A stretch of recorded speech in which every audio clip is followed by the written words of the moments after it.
Hello guys, welcome to the accounting class. Fund flow statement के कई सारे advantage हैं, मगर उसके कुछ डिसएडवांटेज या उसकी कुछ लिमिटेशंस हैं। आज की वीडियो में हम लोग फंड फ्लो स्टेटमेंट की लिमिटेशंस या उनकी कमियों को देखेंगे। पॉइंट वाइज पहले हम लोग डिस्कस करेंगे इसको। सबसे पहला है ignores non fund items. Fund flow statements में नॉन फंड आइटम्स को नहीं दिखाया जाता है। अब नॉन फंड का मतलब यहाँ पे क्या है? देखिए, फंड की जो डिफिनीशन फंड फ्लो स्टेटमेंट में दी जाती है उसे वर्किंग कैपिटल कहते हैं। यानी और वर्किंग कैपिटल जो होता है वो करंट एसेट्स और करंट लायबिलिटीज से रिलेटेड होता है। तो नॉन फंड आइटम्स वो वे जो कि नॉन करंट आइटम्स होंगे, नॉन करंट एसेट्स होगा और नॉन करंट लायबिलिटीज होगी। तो अगर कोई ऐसा ट्रांजेक्शन है जिसके दोनों पहलू यानी दोनों साइड्स नॉन करंट आइटम हो, तो जिसका कि करंट से कोई लेना देना ना हो, ऐसे आइटम्स को फंड फ्लो स्टेटमेंट में कोई जगह नहीं मिलती है। अब एग्जाम्पल के तौर पे यहाँ पे देख सकते हैं कि अगर शेयर्स को इशू किया गया हो और बदले में फिक्स एसेट लिया गया हो, तो देखिए इशू जो है शेयर का, ये तो नॉन करंट आइटम है, इशू ऑफ शेयर, और उसके बदले में कैश नहीं आ रहा बल्कि कोई फिक्स एसेट्स आ रही है, बिल्डिंग आ रही हो या लैंड आ रही हो या मशीनरी आ रही हो, तो ये भी आपका नॉन करंट आइटम हो गया। तो एक आइटम इशू ऑफ शेयर भी नॉन करंट है और फिक्स एसेट जो आ रही है वो भी नॉन करंट है। इसमें करंट का कोई आइटम नहीं है, इस वजह से ये फंड फ्लो स्टेटमेंट में इसकी कोई जगह नहीं होगी। दूसरा है ignore changes in cash position. Fund flow statement के अंदर फंड के पोजीशन की बात की जाती है। फंड में अगर कोई चेंजेस होता है यानी कि वर्किंग कैपिटल में कोई चेंजेस हो रहे हैं तो उसकी तो हम बात करते हैं, मगर कैश की अलग से पोजीशन इसके अंदर नहीं बताई जा सकती है। जबकि कैश की पोजीशन को जानना बहुत ज़रूरी होता है, क्योंकि ऐसा पॉसिबल है कि वर्किंग कैपिटल तो हो पर्याप्त मात्रा में, काफ़ी वर्किंग कैपिटल हो, लेकिन कैश की पोजीशन कमज़ोर हो या कैश कम हो। क्योंकि पेमेंट करने के लिए आपको कैश की पोजीशन का होना बहुत ज़रूरी होता है। वर्किंग कैपिटल ज़्यादा हो और कैश पोजीशन कम हो, ये हो सकता है क्योंकि वर्किंग कैपिटल के ज़्यादा होने का मतलब करंट एसेट ज़्यादा होगा। करंट एसेट्स में आपका इन्वेंट्रीज का पोर्शन ज़्यादा होगा, डेटर्स का पोर्शन ज़्यादा होगा।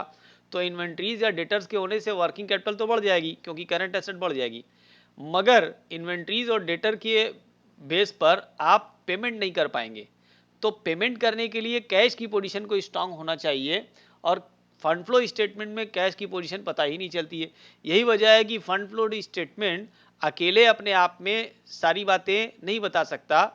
कैश की पोजीशन को जानने के लिए कैश फ्लो स्टेटमेंट का बनाना ज़रूरी हो जाता है। It is historical in nature. Historical मतलब जो चीज़ पास्ट में हो, जो चीज़ गुजर गई हो, ये उसी की इंफॉर्मेशन को बताता है। और हिस्टोरिकल तो सारे फाइनेंशियल स्टेटमेंट जो आप पढ़ते हैं वो भी हिस्टोरिकल ही होता है। अगर आप प्रॉफिट एंड लॉस अकाउंट बनाते हैं या बैलेंस शीट बनाते हैं तो वो भी हिस्टोरिकल ही है, क्योंकि जो बीत चुका है साल भर में उसका ही बताते हैं आप। तो फंड फ्लो स्टेटमेंट भी उसी तरीके से है। तो एक लिमिटेशंस या एक जो कमी हम फाइनेंशियल स्टेटमेंट की बताते हैं वही कमी इसमें भी आ जाएगी, क्योंकि ये पास्ट इंफॉर्मेशन को बताता है जो हो चुका है, और इसके बेस पर हम फ्यूचर को सही सही प्रिडिक्ट नहीं कर सकते हैं, क्योंकि फ्यूचर तो हमेशा अनसर्टेन ही होता है। तो ये एक डिमेरिट इसके अंदर बन जाती है कि ये भी हिस्टोरिकल ही इंफॉर्मेशन को बता रहा है, पास्ट इंफॉर्मेशन को ही बता रहा है। Not an original statement. ये ओरिजिनल स्टेटमेंट नहीं है। अब ओरिजिनल नहीं है इसका क्या मतलब? देखिए, फंड फ्लो स्टेटमेंट जो है वो बैलेंस शीट और प्रॉफिट एंड लॉस की इंफॉर्मेशन से बनाया जाता है। यानी बैलेंस शीट और प्रॉफिट एंड लॉस में अगर कोई कमी रही या कोई गलती रही, तो फंड फ्लो स्टेटमेंट में भी वो गलती आ जाएगी, क्योंकि ओपनिंग बैलेंस और क्लोजिंग बैलेंस लिया जाता है इसके अंदर। तो फंड फ्लो स्टेटमेंट कोई ओरिजिनल नहीं है। ऐसा कोई स्टेटमेंट नहीं कि डायरेक्टली इसको बनाया जा सके। ये जब भी बनाया जाएगा बैलेंस शीट और प्रॉफिट एंड लॉस अकाउंट की इंफॉर्मेशन से ही बनाया जाएगा। तो एक तरह से सेकेंडरी स्टेटमेंट आप कह सकते हैं कि बाद में बनाया जाने वाला है। पहल तो आपको फाइनल अकाउंट्स ही बनाना पड़ेगा। शुरू में जो कि ओरिजिनल स्टेटमेंट आपका फाइनेंशियल स्टेटमेंट वही है। यानी फाइनेंशियल स्टेटमेंट की अपनी जगह पर वैल्यू इंपॉर्टेंस है, उसको कम नहीं किया जा सकता फंड फ्लो स्टेटमेंट के जरिए, क्योंकि फंड फ्लो स्टेटमेंट आगे की चीज़ है, सेकेंडरी है। वो भी फाइनेंशियल स्टेटमेंट की ही मदद से बनाया जाएगा। और no flow of funds when both aspects are current. अगर ये भी होता है कि अगर किसी ट्रांजेक्शन के दोनों एस्पेक्ट, दोनों पहलू, दोनों साइड अगर करंट हैं, तो उसके अंदर नो फ्लो ऑफ फंड्स माना जाएगा और फंड फ्लो स्टेटमेंट नहीं दिखाया जाएगा। अब ये कैसे हो सकता है? कोई ट्रांजेक्शन ऐसा हो जिसके अंदर करंट एसेट भी बढ़ रहा हो और करंट लायबिलिटी बढ़ रही हो, तो करंट एसेट्स और करंट लायबिलिटी दोनों के बढ़ने से वर्किंग कैपिटल पर कोई असर नहीं पड़ेगा। वर्किंग कैपिटल आपकी सेम रहेगी। क्यों सेम रहेगी? क्योंकि वर्किंग कैपिटल का मतलब होता है current assets minus current liability. तो करंट एसेट में अगर मान लीजिए 500 बढ़ गई, करंट लायबिलिटी भी 500 बढ़ गई, तो जब 500 इधर करंट एसेट बढ़ाया, 500 इधर लायबिलिटी बढ़ा दिया, तो जब 500 माइनस 500 करेंगे, current asset minus current liability, तो इफेक्ट जो जीरो ही होगा। इसलिए नो फ्लो ऑफ फंड्स।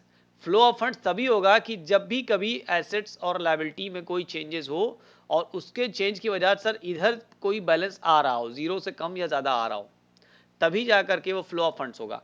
तो ऐसे कुछ ट्रांजेक्शन जिसके अंदर करंट एसेट्स भी बढ़े और करंट लायबिलिटी भी बढ़े बराबर अमाउंट से, तो उसका कोई असर नहीं पड़ेगा। या करंट एसेट्स बढ़ रहा हो 500 और करंट एसेट घट रहा हो 500, तो इसका भी कोई फ्लो नहीं होगा, क्योंकि एक प्लस 500 हुआ और उसी साइड 500 माइनस हो गया, तो रिजल्ट जो होगा नो चेंज हो जाएगा। यही वजह है कि इस तरह के ट्रांजेक्शन्स फंड फ्लो स्टेटमेंट में नहीं दिखाए जा सकते, जबकि ये ट्रांजेक्शन हैं। तो उम्मीद करते हैं आपको इन्फॉर्मेशन यूजफुल लगी होगी। तो अगर आपने मेरे चैनल को अभी तक सब्सक्राइब नहीं किया है, इसको सब्सक्राइब कर दें। वीडियो अच्छा लगा हो तो उसको लाइक और शेयर ज़रूर कर दें। कमेंट में लिख के बता दें मुझे कौन सी वीडियो आपको और चाहिए। अपना बहुत ख्याल रखिए, मिलते हैं अगली वीडियो में, तब तक के लिए गुड बाय।